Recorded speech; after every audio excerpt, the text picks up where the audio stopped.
कार्तिकेय भगवान का जन्म कैसे हुआ। हिंदी धर्म शास्त्रों में वर्णित पौराणिक कथाओं के मुताबिक माता पार्वती की गोद भराई का महोत्सव बड़े धूमधाम से मनाया गया, जिसे देखकर देवराज इंद्र ने वरुण देव, यक्ष और गंधर्वों से प्रसन्नता व्यक्त की। परंतु तारकासुर द्वारा माता पार्वती की हत्या का बार बार प्रयास किए जाने को लेकर देवराज इंद्र पहले से ही चिंतित थे।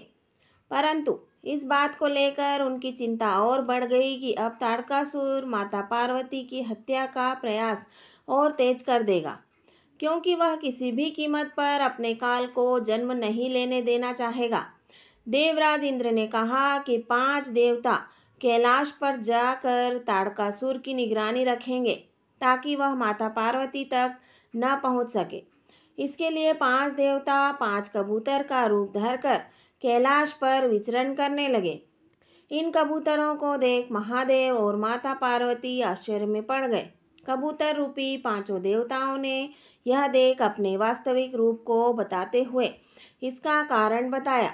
परंतु इसी वार्तालाप के दौरान तारकासुर कैलाश पर्वत पर पहुंच गया और इस वार्तालाप को सुन लिया। इस प्रकार तारकासुर को यह ज्ञात हो गया कि उस पर निगाह रखने के लिए 5 देवता कैलाश पर मौजूद हैं। इसके पश्चात तारकासुर ने एक षड्यंत्र रचा। ये महादेव और पार्वती पुत्र कार्तिकेय का जन्म का समय था। महाराजा हिमालय और उनकी पत्नी कैलाश जाने की तैयारी कर रहे थे। उन्होंने अपने साथ निर्मला दाई को भी ले जाने का निश्चय किया। यही निर्मला दाई माता पार्वती के जन्म के समय में भी थी। महाराजा हिमालय ने मंत्री से निर्मला को लाने के लिए कहा। इसी बीच तारकासुर को इस बात का पता चल गया कि माता पार्वती के माता पिता निर्मला दाई को कैलाश ले जा रहे हैं। महामंत्री के पहुंचने के पहले से ही तारकासुर ने निर्मला की कुटिया में पहुंचकर निर्मला दाई की हत्या कर दी और स्वयं निर्मला का भेष बनाकर मंत्री के साथ जाने को तैयार हो गया। इस प्रकार तारकासुर कैलाश पर्वत पर पहुंच गया। कैलाश पर्वत पर बच्चे का जन्म होते ही तारकासुर ने उसे गोद में उठा लिया तथा माता पार्वती को आराम करने के लिए कहा। जैसे ही माता पार्वती को नींद लगी, वैसे ही तारकासुर बच्चे को लेकर हिमालय के शिखर पर चला गया और उसे वहां से नीचे फेंक दिया।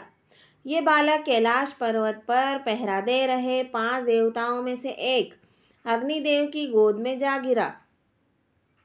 बालक बहुत रो रहा था। उसकी आवाज़ सुनकर देवी गंगा वहां पहुंची और उसे अपने साथ लाई। माता गंगा बालक को रोते हुए देखकर यह समझ गई कि उसे बहुत भूख लगी है, इसलिए उन्होंने कृतिकाओं का स्मरण किया। तब इन कृतिकाओं ने बालक को दूध पिलाया। चूँकि बालक ने सबसे पहले इन कृतिकाओं का दूध पिया, इसलिए माता गंगा ने इस बालक का नाम कार्तिकेय रखा। जब यह जानकारी गंगा को हुई कि यह बालक उनकी बहन पार्वती का है, तो वे बालक को देने कैलाश पर्वत पर गईं और वहां पार्वती को उनका पुत्र सौंप दिया। दोस्तों, अगर आपको मेरी यह पोस्ट अच्छी लगती है तो मेरी वीडियो को लाइक शेयर ज़रूर करना और मेरे चैनल को सब्सक्राइब करना मत भूलना।